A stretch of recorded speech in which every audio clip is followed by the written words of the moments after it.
आज हम शुरू करने जा रहे हैं अमेरिकन संविधान में राष्ट्रपति की शक्तियाँ। राष्ट्रपति की शक्तियों में हम शुरू करने जा रहे हैं विधायी शक्तियाँ। कल हमने कार्यपालिका शक्ति पर चर्चा की थी। शक्ति विभाजन सिद्धांत पर आधारित अध्यक्षात्मक शासन व्यवस्था को अपनाने के कारण अमेरिका संविधान के द्वारा राष्ट्रपति को प्रत्यक्ष रूप में विधि निर्माण की शक्ति प्रदान नहीं की गई, लेकिन संविधान निर्माता शक्ति विभाजन सिद्धांत की सीमाओं से परिचित थे और उनके द्वारा राष्ट्रपति को विधायी क्षेत्र में कुछ कार्य सौंपे गए थे। जैसे पहला, कांग्रेस को संदेश भेजना। संविधान में व्यवस्था की गई है कि समय समय पर राष्ट्रपति कांग्रेस को संघ की स्थिति के बारे में जानकारी देगा और उसके विचार के लिए ऐसे सुझावों की सिफारिश करेगा जिन्हें वह आवश्यक और लाभकारी समझे। राष्ट्रपति कांग्रेस को वार्षिक संदेश भेजते हैं। इन संदेशों में देश की सामान्य स्थिति पर प्रकाश डालते हैं, प्रमुख समस्याओं पर कांग्रेस का ध्यान आकर्षण करते हैं और आवश्यक कानूनों के निर्माण की सिफारिश करते हैं। इसके अतिरिक्त वह कभी कभी विशेष परिस्थितियों के बारे में विशेष संदेश भेजते हैं और आवश्यक कानूनों के निर्माण का सुझाव देते हैं। कांग्रेस के विशेष अधिवेशन आमंत्रण करना। ब्रिटेन सम्राट या भारत के राष्ट्रपति के समान अमेरिकी राष्ट्रपति द्वारा कांग्रेस को साधारण दिनों में आमंत्रित या स्थगित नहीं किया जा सकता, लेकिन कांग्रेस के दोनों सदनों में स्थगन के प्रश्न पर मतभेद होने की स्थिति में वह उन्हें स्थगित कर सकता है। संविधान के अनुसार राष्ट्रपति को यह अधिकार प्राप्त है कि यदि कोई महत्वपूर्ण या अति आवश्यक स्थिति उत्पन्न हो जाए तो वह कांग्रेस के चलते हुए साधारण अधिवेशन को कुछ और दिनों तक चलाने का अनुरोध कर सकता है। यदि कांग्रेस राष्ट्रपति के अनुरोध से सहमत न हो तो वह कांग्रेस को धमकी दे सकता है कि अधिवेशन की समाप्ति के शीघ्र बाद विशेष अधिवेशन आमंत्रित होगा। सामान्यतः कांग्रेस के सदस्य विशेष अधिवेशन नहीं चाहते और वे राष्ट्रपति की बात को स्वीकार कर लेते हैं। निषेधाधिकार, वीटो पावर। राष्ट्रपति की विधायी शक्तियों में सर्वाधिक महत्वपूर्ण निषेधाधिकार की शक्ति है। संविधान में कहा गया है कि सीनेट और प्रतिनिधि सभा में पारित होने के पश्चात विधेयक के कानून बनने के पूर्व संयुक्त राज्य अमेरिका के राष्ट्रपति के पास भेजा जाएगा। राष्ट्रपति को विधेयक पर पूर्ण निषेधाधिकार नहीं वरन सीमित निषेधाधिकार ही प्राप्त है। उसकी निषेधाधिकार शक्ति के दो रूप है, विलंबनकारी निषेधाधिकार और जेबी निषेधाधिकार। अब विलंबनकारी निषेधाधिकार क्या है, इस पे हम चर्चा करते हैं।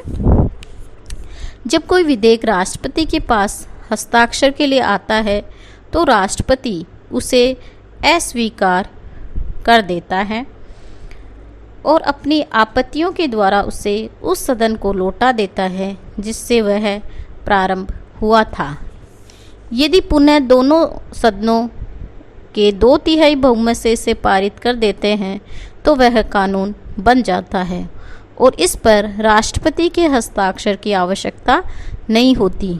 इस प्रकार राष्ट्रपति का निषेधाधिकार मर्यादित है, पूर्ण नहीं, लेकिन इसका महत्व इस दृष्टि से है कि सदा 2/3 बहुमत का मिलना आसान नहीं होता और राष्ट्रपति द्वारा एक बार अस्वीकृत कर दिए जाने पर प्राय विधेयक समाप्त ही हो जाता है। इसका प्रमाण ये है कि 1789 से 1925 तक राष्ट्रपति ने 600 बार निषेधाधिकार का प्रयोग किया था, जिसमें केवल 36 कांग्रेस द्वारा पुनः पारित हो सके। जेबी निषेधाधिकार। जब कांग्रेस का अधिवेशन चल रहा हो और उस पर राष्ट्रपति के पास यदि कोई विधेयक स्वीकृति के लिए आता है तो राष्ट्रपति के द्वारा उस पर अवकाश के दिनों के अतिरिक्त 10 दिन तक विचार किया जा सकता है। 10 दिन के बाद राष्ट्रपति की बिना स्वीकृति के ही विधेयक कानून बन जाता है। परंतु यदि इन 10 दिनों में कांग्रेस का अधिवेशन समाप्त हो जाए तो राष्ट्रपति की स्वीकृति न मिलने पर यह विधेयक अपने आप ही निषिद्ध हो जाता है। इसमें राष्ट्रपति को प्रत्यक्ष रूप से निषेध करने की आवश्यकता नहीं होती और इसे राष्ट्रपति का जेबी निषेधाधिकार पॉकेट वीटो कहते हैं। अभिप्राय यह है कि राष्ट्रपति ने विधेयक को अपनी जेब में रख लिया है, इसे न तो स्वीकार किया और न ही अस्वीकार।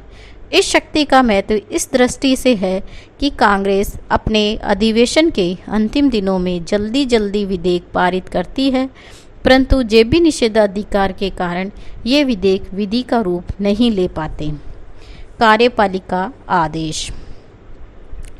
निषेधाधिकार राष्ट्रपति को निषेधात्मक विधायी शक्ति प्रदान करता है। राष्ट्रपति के द्वारा सकारात्मक विधायी शक्ति का प्रयोग कांग्रेस आदेश के माध्यम से किया जाता है। राष्ट्रपति को शासन विषय आदेश जारी करने का अधिकार प्राप्त है।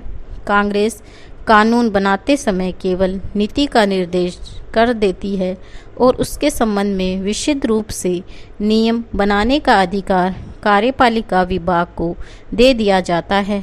इस व्यवस्था से लाभ उठाकर राष्ट्रपति शासन विषय विभिन्न आदेश जारी करता है जिनका कानून के समान ही महत्व होता है। इसे पदत्त व्यवस्थापन या अध्यादेश शक्ति भी कहते हैं। न्यायिक शक्तियाँ। राष्ट्रपति को न्यायिक क्षेत्र में भी शक्तियाँ प्राप्त है। सीनेट की सहमति से वह संघीय न्यायालय के न्यायाधीशों की नियुक्ति करता है, किंतु वह उन्हें पद से हटा नहीं सकता।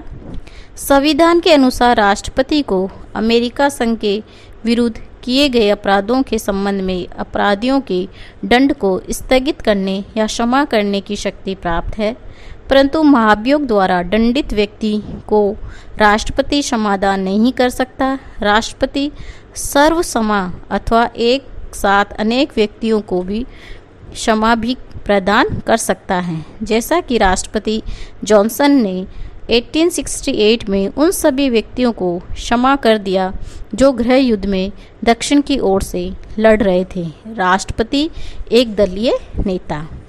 राष्ट्रपति अपने दल का नेता होता है और इस रूप में भी उसे बहुत अधिक शक्ति तथा प्रभाव प्राप्त होता है।